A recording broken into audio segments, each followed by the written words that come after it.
guys, here we are. Here's my driving simulator. It is a 32-inch SONY monitor which is running project cars at the moment. I've used SimProject's Pro gauge for the E36 Cluster, which you can see later on.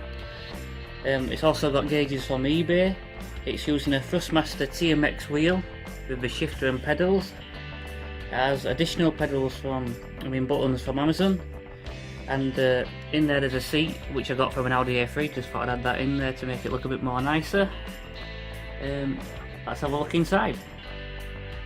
Switch it all on. I've got these switches down here which are from eBay. This switch here turns the power supply on, which is just from a computer.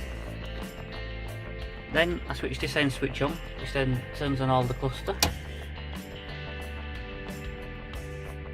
Like that. Then this switch turns the gauge on over at this side, and then light them up like that. So on this game you can start the engine, so I'll press this button down here which puts the ignition on, then turn the key. As I turn the key, the ignition, it all lights up. As you can see on the game, whatever revs it is, it matches the car. All works for the speed and the temperature and everything once it gets up to temperature. Same with these gauges down here which I got from eBay.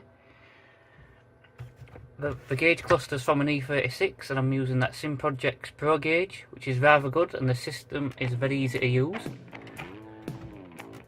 And I'll give a quick demonstration here of it just moving.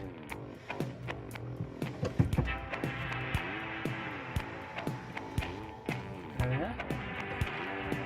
Right. Let's do some driving.